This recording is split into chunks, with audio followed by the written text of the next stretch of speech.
la plage fële ci li nga xam ne mooy TFM pour ne pas le citer mu amoon benn débat ba voilà ay kaddu jóg fa entre ki nga xam ne mooy Amadou Ba ak ki nga xam ne mooy Badara Gadiaga avant ñuy dugg ci li nga xam ne sax mooy wàllum convocation yi ak li ñu fa wax est-ce que débat yooyu fi Sénégal toll ak rupture bi nga xam ne ñi ngi ko doon woote pour jëm ci changement waroon nañ ko ñëwaat di ko dund ci li nga xam ne mooy dans la place publique. C'est ce qui est dommage te loolu véritablement képp kuy sénégalais dafa war a nakarlu li nga xam mooy débat yenn débat yi nga xam ne dañ koy constater dans l'espace médiatique de manière générale.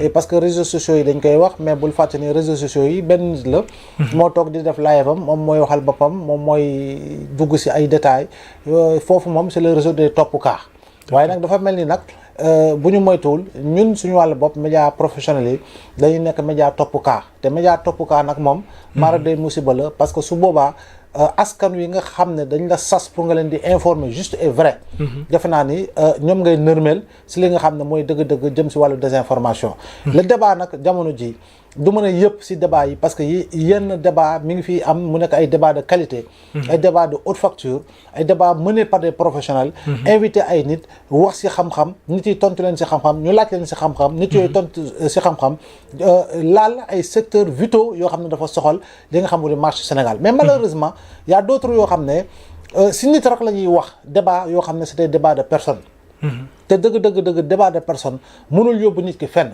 débat de xaste débat yoo xam ne dafa mel ni combat yoo xam ne dafa am benn promoteur buy tëgg ne ñaari mbër ñoo taxaw kii dina gagné kii du daanu kii ñu ngi koy bëri arène bi nga xam moo di télé bii wala télé bale jàpp naa ni Seydina Omar loolu moom li nga wax la defe naa ni dafa war a jeex Sénégal xëy na naam mënoo ko jeexal tàkk waaye nag dafa am part de responsabilité boo xam ne ñun médias yi dañ ci am wàll absolument dañ ci am wàll bu rëy te wàll bi du lenn lu dul andi li nga xam ni mooy débat de qualité par rapport au profil yi nga xam ne da ngay jàkkaarloog ñoom war leen woo waaye xoolal tey ku def safaan wala ku wax safaan ku loo xam ne wax na toj xool ko semaine boobu mooy dem plateau yëpp moom la ñuy invité lu tax parce que nous sommes dans la recherche permanente du buzz au-delà d'être dans la recherche permanente du buzz on est dans la course aux vues depuis que ñu dugg dans la course aux vues dañoo jël qualité tegeeku nële jël li nga xam ne toujours dañuy jàpp ni fii faw ngay wax toj faw ngay wax safaan pour ñëpp di la seetaan wala ñëpp di la bàyyi xel ça ne doit pas être le cas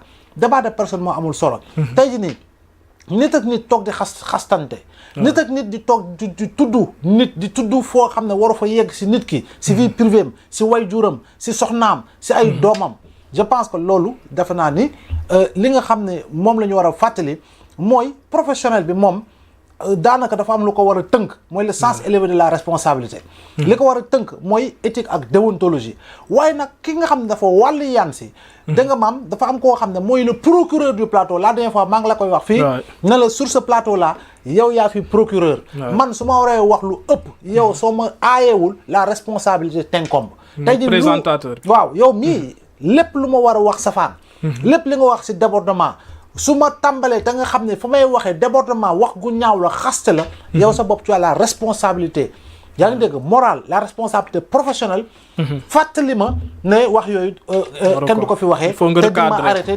di nga ma recadrer mais soo ma bàyyee ma wax lu ma neex nit yi xastante dóorante ñu naan woo démb lu xew fële démb lu xew fii tey lu xew fële amul benn sens loolu moo amul sens si Seydina Omar je dis encore une fois li nekk fii si débat war a laal politique nañuy politiquer li fi opposition naka lañ leen gisee naka la ñu war a fësale seen bopp kan la ñu xalaat ni dans 6 mois dans 1 an mooy nekk leader de l'opposition si mbooloo bi ko war a topp naka la ñu war a mën a xoolee ñi nekk si nguur naka la ñuy doxalee communication bi fan la toll lan la ñu war a améliorer waaye ndaw yi nga xam ne ñi ngi partout dans le Sénégal nekk dans les contrées les plus reculées naka la ñuy fexee xëy bi lan moo di projet lan moo di programme borom xam-xam yi ñëw yan axe d'investissement pour ndaw Touba pour ndaw Tivaouane pour ndaw Kaolack pour ndaw Matam pour ndaw Podor effectivement kooku naka la waree xam ni maa ngi si dëkk boo xam ne jamono ji am naa chance pour mën a am dara parce que dinaa jàpp si dara lu dëgër ba pare war a mën a ma vie tranquillement mais naka la ñu mën a fexee ba l'hôpital yu nekk Sénégal bañati nekk ay l'hôpital yoo xam ne boo fa duggee feebar da ngay gën a feebar absolument yaa ngi dégg naka la ñu mën a fexee ba mbay bi gën a dox tey nii en matière de terre emblavée lu ñu si am yokk gu am solo. lu ñu am en terme de rendement agricole am na yokkute mais naka la ñuy fexee ba atteindre l'autosuffisance pour véritablement pouvoir assurer la sécurité alimentaire. waaye artisan biy liggéey tailleur la. tey tailleur boobu naka lañ ko war a mën a encadrer dans le cadre de l'entrepreneuriat il est déjà entrepreneur parce que ubbi na atelier mi ngi ñëw. mais naka nga ko war a bëmxee ba mu war a ma gis boppam mais ana mécanicien bi waa ani menuisier bi. waa ani soudeur métallique bi waa ani peintre bi. y a énormément de métiers. l'artisanat borom dàll ba yaa ngi dégg kii nga xam ne mi ngi defar leneen ak leneen. effectivement je pense qu'il y a tellement de sujets. yoo xam ne buñ koy laal effectivement politique mënoo see ñàkk wax. parce que lépp tout est politique. en réalité la politique économique la politique sociale tout est politique. mais je dis encore une fois li nga xam ne nag la ñuy constater. ce n'est plus de la politique c'est autre chose. ce n'est plus de la politique. c'est une forme d'animosité boo xam ne à la limite da ngay gis des fois ci visage koo xam ne dafa mel ni haine lay dégager. haine lay dégager te jàpp naa ne nit boo koy attaquer sax on n'attaque pas par le bas de la ceinture. on n'attaque pas par le bas de la ceinture fii daan nga fi gis ay éminents intellectuels opposants très opposés mais buñ toogaan mais c'était un plaisir un régal nga toog di leen déglu. Abdourahim Agne bu toog jàkkaarloog Ousmane Ngom. wala benn feu ndem si yàlla jëmoka Leyti Ka toog wala benn Amath Dansokho toog et cetera je remonte l'histoire guerre des idées mën naa ko waxee noonu. voilà c'était la guerre des idées. c'était la guerre des arguments. mais tey da ngay ñëw ku nekk mënal wax mënal xaste. on t'amène sur un plateau. et tu portes le sobriquet de chroniqueur. mais dossier bi nga xam ne moo waral coow li sax moo nekk dossier bu nga xam ne bu sensible la parce que maa ngi koy wax dossier boobu mën naa ne mars 2021 la commencé ba 2024 peut-être que suite yi ci topp yëpp ci li nga xam ne mooy Sweet Beauté la jógee. ay Sénégalais yu bëri ñàkk ci li nga xam ne mooy seen bakkan yi nga xam ne rot na est-ce que suñu retenir woon les leçons du passé dina delluwaat ginnaaw ci li nga xam ne mooy dossier boobu. non jamais te aujourd'hui ñu bëgg ñu bañ. lépp doole ci kaw suufa amul lu ko ëpp doole. te moo di bakkan. waaw bakkan nu doomu aadama amul lu ko sut. benn bakkan bu rot dafa mel ni saway bakkan yëpp rot. kon boog bu doon dañuy def l'enquête yu wóor yu war. xam kan moo def xam kan moo deful. su ci les responsabilités def ay procès ñëpp yëg ko condamné ñëpp yëg ko. jàpp naa ne lu bari daañu ko mën a moytandiku. fii on a eu trop de victimes depuis 1963. Depuis 1963, on a eu beaucoup de victimes. En 68, on a eu des victimes. En 73, des élèves ont été assassinés ici. On a retrouvé un commissaire, fille au Mamel Khoma. Yaa ngi dégg. Dans sa voiture, xamuñu lu ko faat. dañu naan werante bi boobu ba léegi mooy dañ ko faat déedéet dafa xaru. On a eu un juge constitutionnel qui a été tué. On a eu Malick Ba en 2009 on a eu des bavures avec les étudiants. ni ñu ko waxatee ay Balla Gaye depuis lors ay ñoom Fallou Sène et consorts. mais on ne situe jamais les responsabilités. ba mars 2021 ba ñu yegg 2024 plus de 80 morts. on n'a pas encore situé les responsabilités. donc état de droit oui. mais ça ne doit pas être discours boo xam ne. Selon des circonstances, on rappelle toujours, non, nous devons être dans un état de droit ou nous sommes dans un état de droit. L'état de droit s'exerce en tout moment et en tout lieu et en toutes circonstances. Donc, de ce point de vue, il faut que nous nangu dara. Pays développé, pays yu am doole, bavure du fa ñàkk am na fa. Amérique chaque jour nga dégg ñu ne policier rey na fa.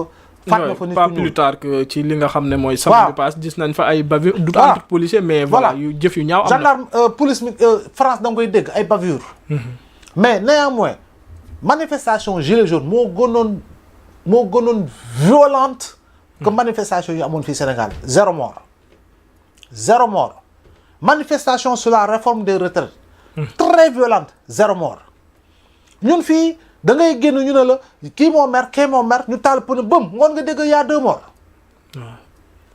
donc c'est normal. il faut yooyu yëpp ñu rectifier ko.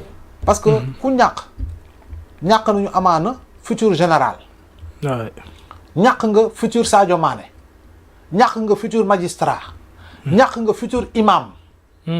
yaa ngi dégg ñàkk nga futur nit ku baax koo xam ne la muy ñaw si dundam su dundoon ba am at yooyu keneen du ko ñaw. maanaam su ma nee ñaw mooy defar diggante. et cetera et cetera.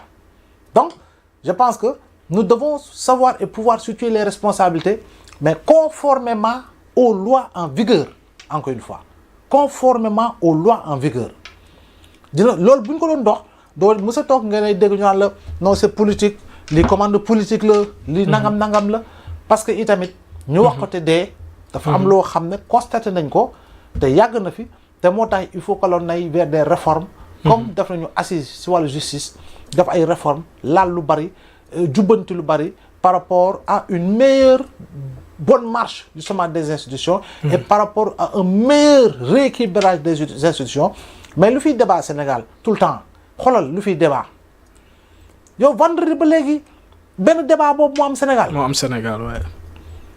alors que man maa ngi ni damaa banque.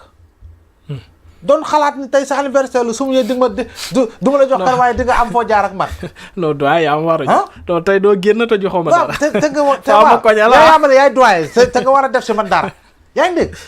ñaata ndaw ñaata nit encore une fois. mais on nous amène toujours sur des débats de personnes.